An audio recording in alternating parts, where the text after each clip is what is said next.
नारी किसे अटकाए। ঈদে পর্দায় সিনেমার পুনর্জাগরণ, নাটক কেন পিছিয়ে? একটা সময় ছিল বাংলা সিনেমা মানেই উৎসব, আনন্দ আর হল ভর্তি দর্শক। কিন্তু ধীরে ধীরে সেই গৌরব হারাতে শুরু করে ঢালিউড।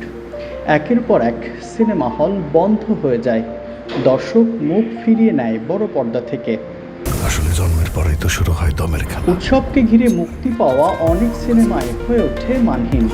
গল্পের দুর্বলতা, নির্মাণে ঘাটতি আর পুরনো ধাঁচের উপস্থাপনায় দর্শক আর আগ্রহ খুঁজে পায়নি। ফলে মানুষ ঝুঁকে পড়ে গ্লোবাল সিনেমার দিকে। হলিউড, বলিউড কিংবা দক্ষিণ ভারতীয় সিনেমার প্রভাব বাড়তে থাকে। এই সময়ে শক্তভাবে জায়গা করে নেয় বাংলা নাটক। ইউটিউব এবং টেলিভিশন প্ল্যাটফর্মে সহজলভ্যতা, কম সময়ের মধ্যে বিনোদন, সব মিলিয়ে নাটক হয়ে ওঠে দর্শকের প্রধান পছন্দ। অনেক নির্মাতা ও অভিনেতাও ঝুঁকে পড়েন এই মাধ্যমের দিকে। কিন্তু গল্প এখানেই শেষ নয়। গত কয়েক বছরে ধীরে ধীরে বদলাতে শুরু করে চিত্র। নতুন প্রজন্মের নির্মাতারা ভিন্নধর্মী গল্প, আধুনিক নির্মাণশৈলী এবং উন্নত প্রযুক্তি নিয়ে কাজ শুরু করেন। ফলাফল, বাংলা সিনেমা আবারও দর্শকের আগ্রহ কাটতে শুরু করে। আর এবারের ঈদ যেন সেই পরিবর্তনের সবচেয়ে বড় প্রমাণ। প্রিন্স, দম, বনলতা এক্সপ্রেস, প্রেসার কুকার এবং রাক্ষস, এই সিনেমাগুলো ঈদের বাজারে তৈরি করেছে আলাদা উত্তেজনা। দর্শক আবার হলে ফিরছে, সিনেমা নিয়ে আলোচনা হচ্ছে, সোশ্যাল মিডিয়ায় তৈরি হচ্ছে হাইপ।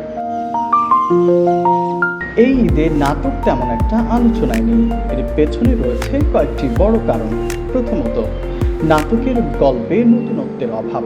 একই ধরনের রোমান্স, একই প্লট, দর্শক এখন আর এতে সন্তুষ্ট নয়।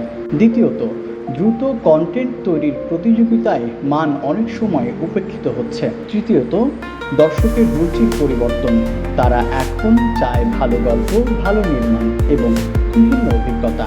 এখানেই আসে ওটিটি প্ল্যাটফর্মের প্রভাব।